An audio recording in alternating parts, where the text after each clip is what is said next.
all praise to the Most High Yahweh. And Yahweh shall be in the ancient Hebrew name of the Messiah. All praise is unto them. And double honors to a great Muslim apostles. Unless you guys didn't hear that, I said, Kal Allah Yahweh Hashem Yahushua.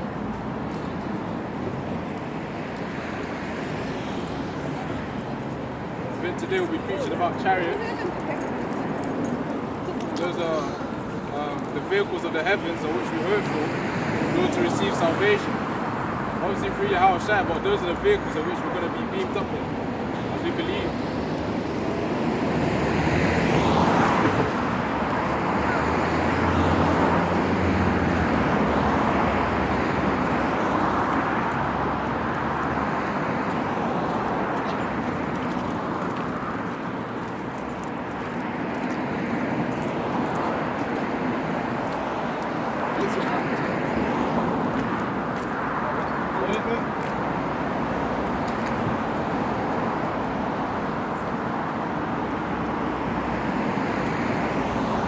Psalms 104, verse 3.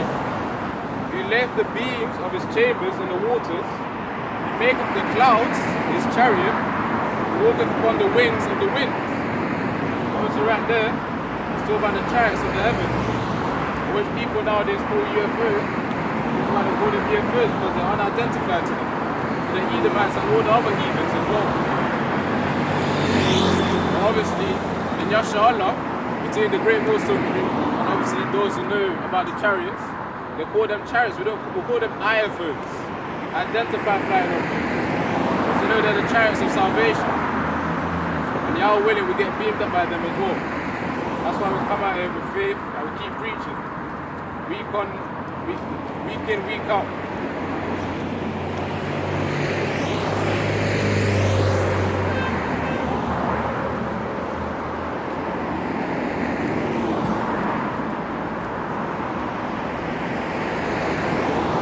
Chariots again, these are the ones, the angels within them, the Alahayim within them are the ones that carry the message onto Yahweh. I give a report. Relating to that, we go to Ecclesiastes chapter 10 verse 20. It says, curse not the king, learn not in thy thoughts, and curse not the rich in thy bedchamber. For a bird of the air shall carry the voice, and that which hath wings shall tell the matter. And who are the Alahayim, who are the angels telling the matter to Yahweh and Yahweh Shai. Because every single day, whatever we do, that's what the angels are reporting. That's why in each and every one of our actions, we have to be careful. And it says, curse not the king, learn not in thy thought, and curse not the rich in thy bedchamber. For a bird of the air, which is reference to the chariots, shall carry the voice, and that which hath wings shall tell the matter.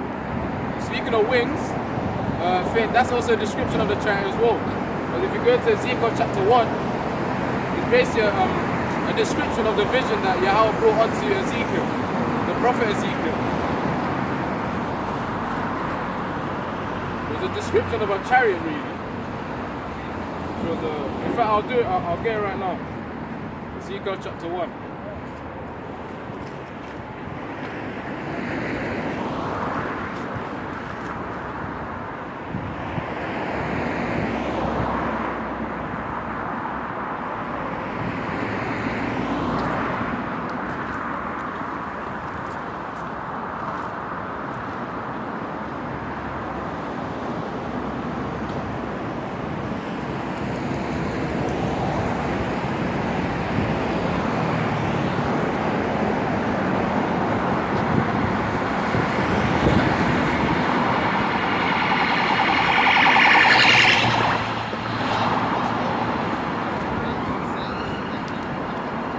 Says in Ezekiel chapter 1, this is a description of a chariot, the so-called UFO.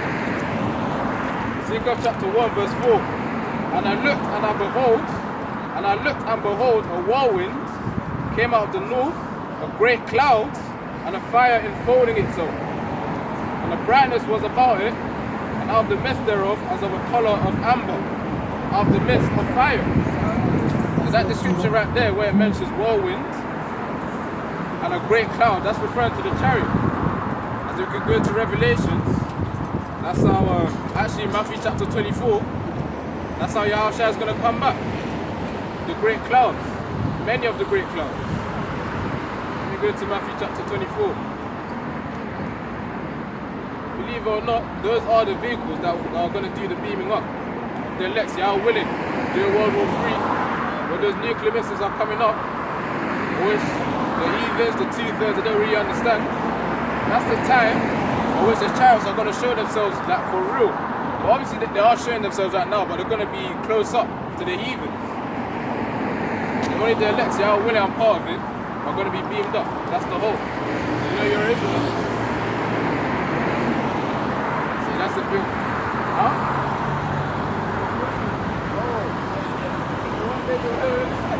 One day you'll know. See, like Jake's always in all these philosophies, all these idols. And that's the thing that's pissing off Yahweh and Yahushua. I said, yeah, do you know you're Israelite? And then they tell me that they're Muslim. Anyways, Matthew chapter 24.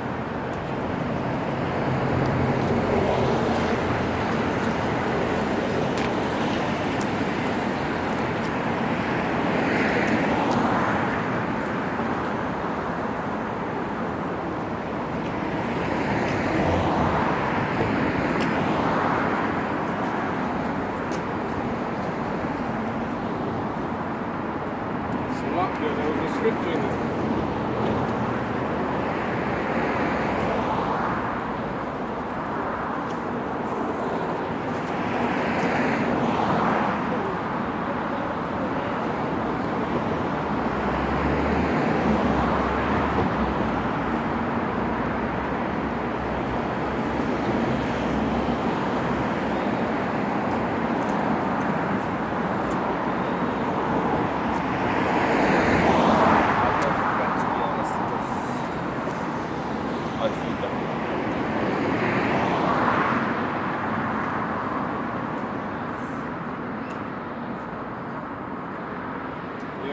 About the clouds, which Yahushua is going to come back in, which is reference to the chariot, it says in Matthew chapter 24, verse 30, and then shall appear the sign of the Son of Man in heaven, and then shall all the tribes of the earth mourn, and they shall see the Son of Man coming in the clouds of heaven, with power and great glory, which is reference to the chariots, the so-called UFOs.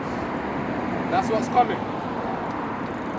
That's what the heathens can't really understand as well. Evers, Edomites, all these other nations. No idea what's happening.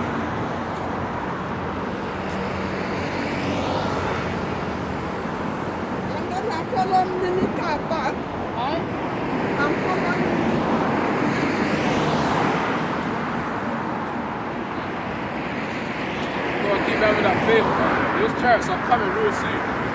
They are waiting for destruction and also for the elect's sake as well.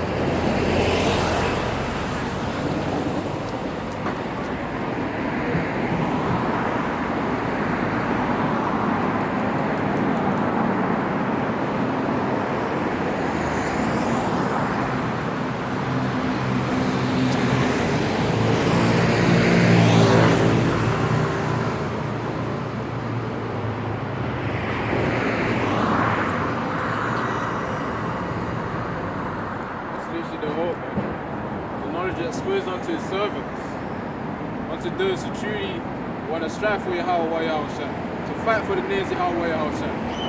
That's what we're out here for.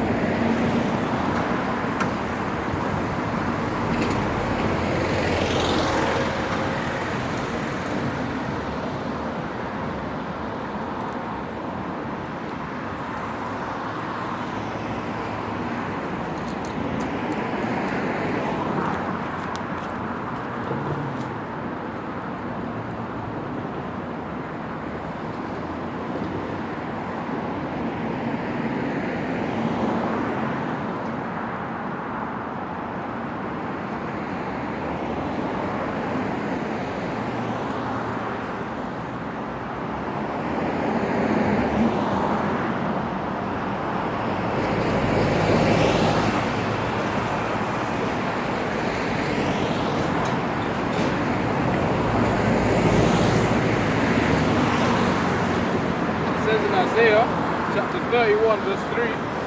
Now the Egyptians are men and not gods. They're not powers. And their horses are flesh. The horse is flesh and not spirit. When the Lord shall stretch out his hand, both he that helpeth shall fall, and he that is hoping shall fall down. They shall fail together. So ultimately saying, the vehicles of this earth, of men right now, of the Edomites, the heathen nations, and especially the Babylonians over there in America, their vehicles are nothing compared to the vehicles of Yahweh Shem Yahushai.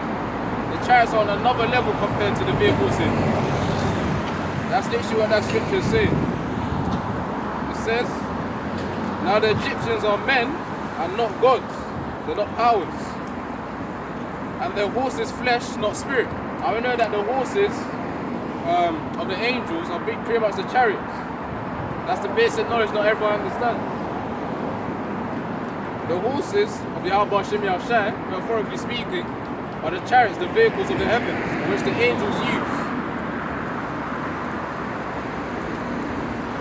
If you go to Isaiah chapter 31 verse 5, it says, as birds flying, so will the Lord of hosts defend Jerusalem. Defending also, he will deliver it. And passing over, he will preserve it. So clearly, it says, as birds flying, the Lord of hosts will come down to Salakia. It says, as birds flying, so will the Lord of hosts defend Jerusalem. Which means, through the chariots that the angels use, that's how the elect are going to be preserved. That's how the elect are going to be protected. The 144,000, the 144,000, the 1/3. Through those chariots, as it says in Isaiah chapter 31, verse 5, that's how we're going to be saved and preserved during these times of chaos.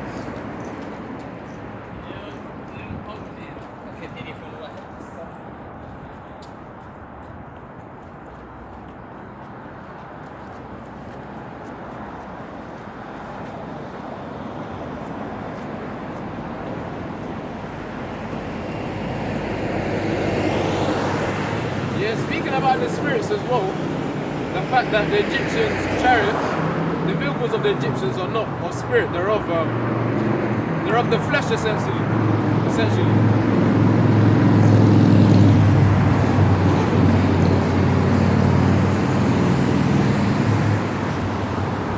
says here, Psalms 104 verse 4, he maketh his angels spirits and his ministers a flaming fire. And that's also talking about the chariots as well, because in Ezekiel 1, verse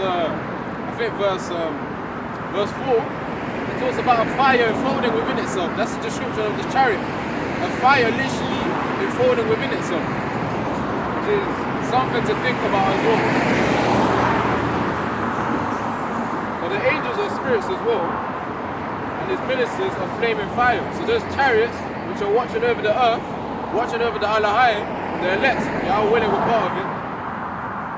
Those are the angels right there that control those chariots, which are described as flaming fires. Especially Salakia, I need a question. But if I go to Ezekiel 1, it references the chariots with an enfolding fire.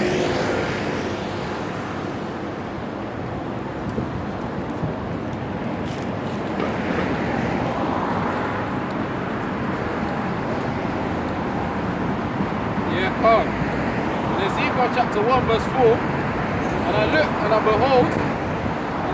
behold, a whirlwind came out of the north, a great cloud, and a fire enfolding itself.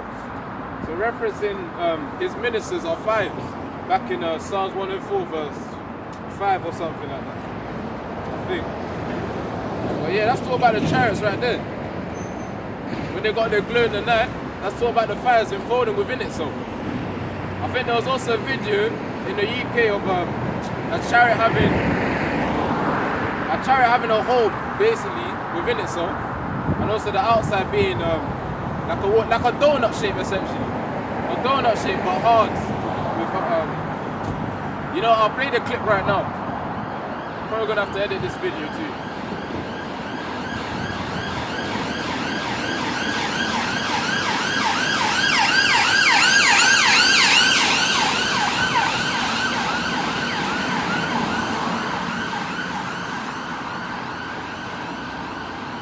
He even talks about how the chariots are controlled by the Spirit as well. If we go to Ezekiel chapter 1 verse 20, it says, whithersoever the Spirit was to go, they went. Thither was their spirit to go, and the wheels were lifted up over against them. For the spirit of the living creature was in the wheels. So basically, wherever the man directs it, wherever the angels direct it, that's where the chariot goes. That's why the heathens don't understand why the chariots move so fast and they can instantly stop themselves. Essentially, also calling them UFOs. That's what they don't get. They're the holy vehicles of the Most High Yahweh and Yahweh Shai. And that's how Yahweh Shai is going to come back, man. Great power and glory. Because of the fact that the heathens haven't seen it up close, that's why it's going to be great power and glory. You feel like nothing ever seen before, nothing happened ever before. That's why they're all going to be shocked. Honestly.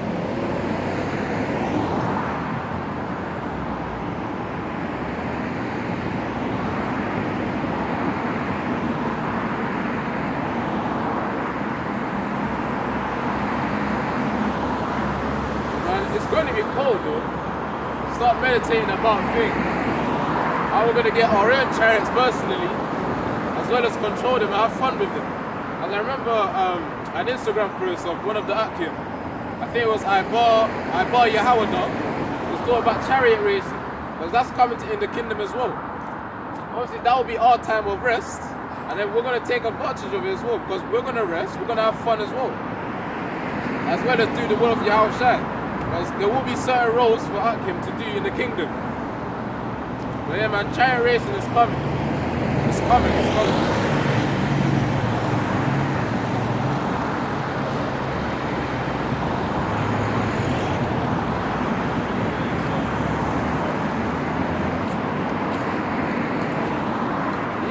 He even describes the chariots as coals of fire. Ezekiel chapter 1, verse 13. As for the likeness of the living creatures, this is reference to the chariots, their appearance was like burning coals of fire and like the appearance of lamps. It went up and down among the living creatures, and the fire was bright, and out of the fire went forth lightning. So, wow. Even that lightning as well, that's probably how the beaming up is going to happen now. That's probably how the beaming up is going to happen. Lightning, it's just going to be quick. That's why it says in the twinkling of an eye. That's how the I think Corinthians, I forgot the scripture, but in Corinthians it says in the twinkling of an eye the bodies will be changed.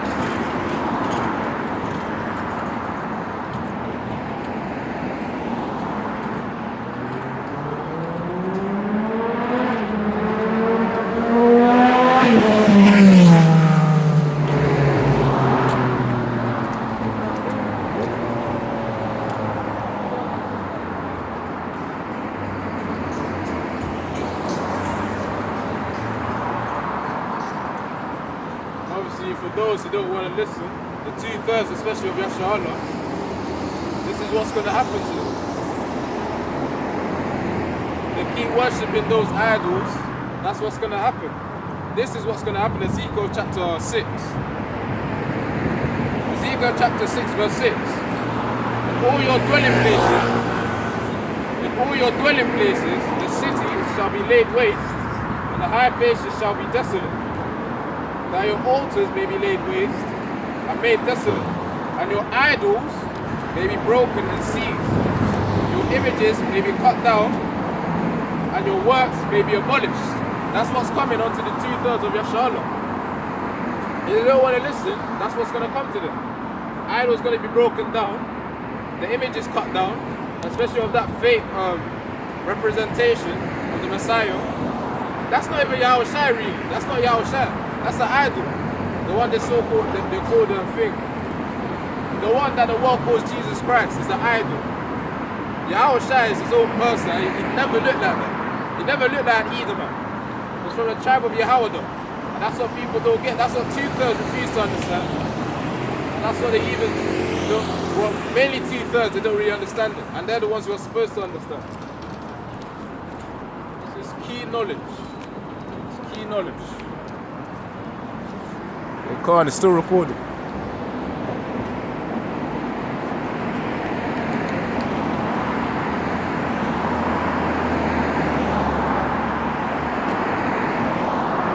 But, as I said, that's coming to the 2/3. But this is for the remnant to stay faithful unto Yahweh and Yahweh Shai. Ezekiel chapter 6 verse 8. Yet will I leave a remnant, that ye may have some that shall escape the sword among the nations. When ye shall be scattered through the countries. Verse 9. And they that escape of you shall remember me among the nations, whether they shall be carried captives, because I am broken with their whorish heart, which have departed from me, and with their eyes which go whoring after their idols, and they shall loathe themselves for the evils which they have committed in all their abominations. That's what's coming soon, man. All these idols of which the 2/3 keep worshipping, they don't even realize that white Jesus is an idol as well. They just don't realize it. Soon to come here, Yahweh Shai is going to bring justice. That's what they don't understand. The idols are going to be, they're all going to be destroyed. Even when the Archim gets spiritual power, they're just going to start destroying the idols. That's simply it. As soon as that spiritual power comes up, it's basically the destruction of idols. Straight up, straight up. They are willing though, I'm one of those men, but the amount of things, a lot of churches, Catholic churches that I'm going to destroy, y'all willing. Because Israelites, they just need to wake up and they refuse to. You're preaching to them, but they just walk by. That's the problem. Let me read that again.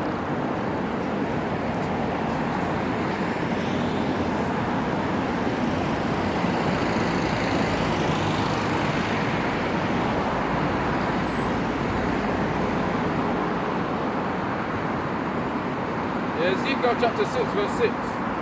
In all your dwelling places the cities shall be laid waste, and the high places shall be desolate, that your altars may be laid waste, and made desolate, and your idols may be broken and seized, and your images may be cut down, and your works may be abolished. So every other Israelite that's taking pride in their works, which is not what you're supposed to take pride in, you're supposed to take pride in Yahweh Yahweh Shai. If there's anything you're going to boast of, Yahweh and Yahweh Shai. You gotta humble yourselves when you're doing your work. You can't take pride in them. Because Yahweh Shim Yahshai can take them any time. Like the way he took it from Job as a test. You can't be having pride in this world, man. Because it's gonna go away soon. It's pretty much vain works if you think of it, but it's just gonna be destruction after that.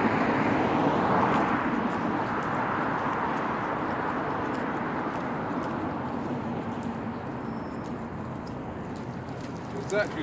Speaking of destruction, 3 or 4 verses for each team to sing.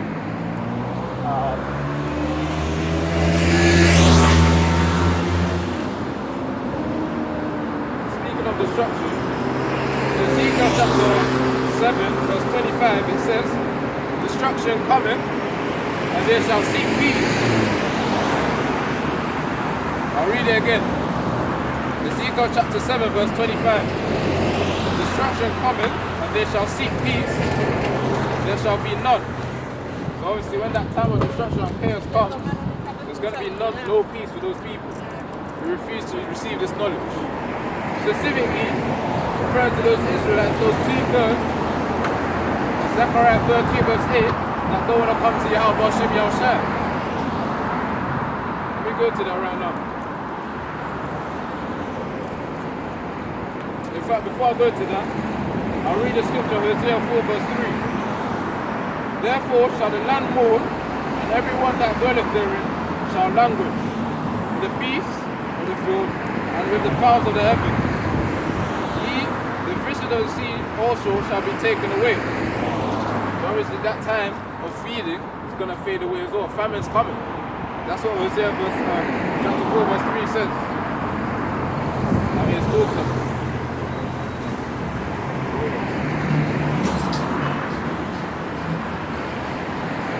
Now if you go to Hosea chapter 4 verse 6, it says, my people are destroyed for lack of knowledge. Because thou hast rejected knowledge, I will also reject thee. That thou shalt be no priest to me, seeing thou hast forgotten the law of thy power, thy God. I will also forget thy children.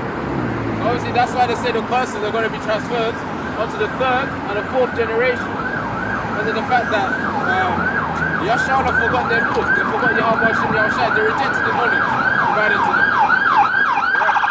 It's loud, it's going to affect the recording. Huh? How are you going to hear with oncoming traffic? When those type of noises go by, I just keep my mouth shut. Yeah, but what you should do is you're better off going on a side, quiet road down here. Yeah. Because I could. Yeah, because you'll hit, I'm the editor, audio sound engineer. The tyres that you're hearing will overtake what you're saying. You won't hear anything in the audio. I'll see you in the post-production. Yeah.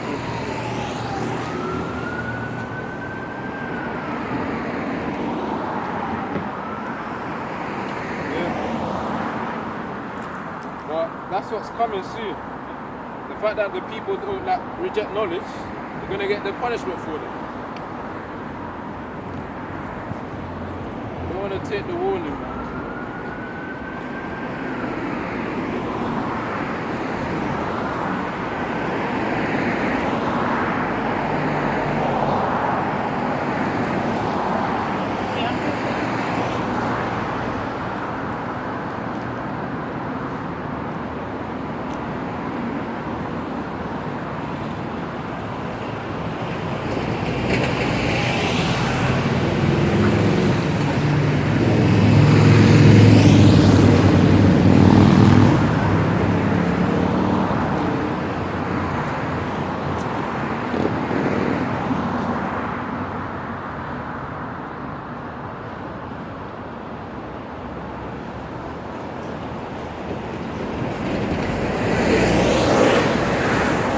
That's what's coming to Yahshua, destruction.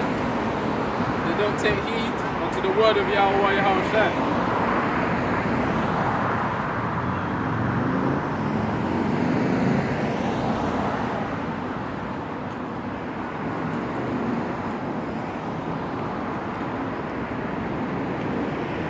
Referring back to the chariots, they're also called the whirlwind.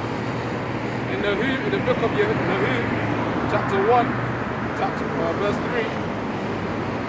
Nahum chapter 1, verse 3, it says, the Lord is slow to anger and great in power. I will not at all acquit the wicked. The Lord, Yahweh Hashem Yahushai, hath his way in the whirlwind and in the storm. So going through those chariots, that's how Yahweh Hashem Yahushai gets his ways. Once destruction to happen to a specific Israelite, that's what's going to happen. Soon to come, man. No point of having works and pride in these works, these vain treasures, basically. No point. It's a pity though, but at the same time, the people don't reject knowledge. That's what they're gonna get. That's a simple fact. That's what they're gonna get: destruction, judgment, straight up judgment.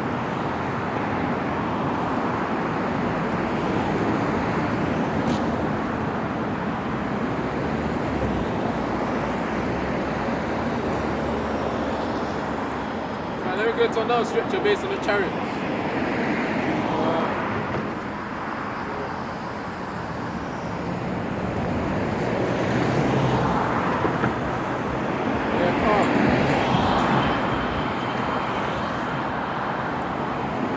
That's 1 verse 11. It says, which also says, ye men of Galilee, which stand ye gazing up in the heaven, this same Yahushai, which is taken up from you in heaven, shall so come in like manner, as ye have seen him go into heaven. So through those chariots in which Yahushua went into the heavens, really, it's going to come back the same way through the same chariot. But obviously in greater glory and power, as he said before. That's what's coming.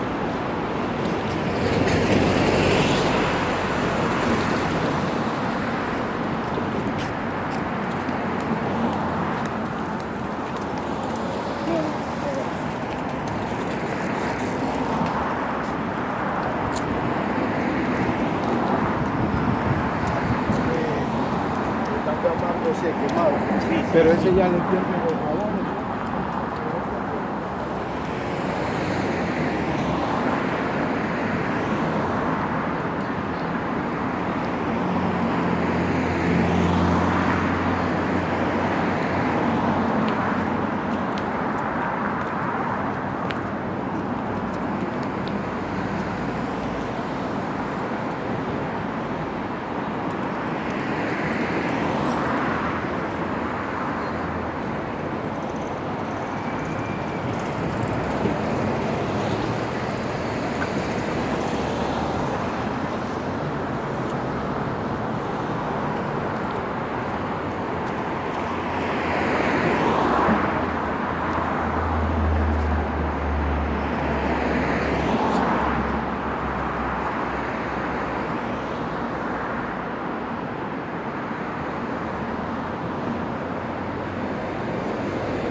Speaking of vain workers, and having pride in vain workers as well. It says in 1 Corinthians chapter 1, actually chapter 14 verse 1, follow after charity and desire spiritual gifts, but rather that ye may prophesy. It says we're not supposed to desire things of this world.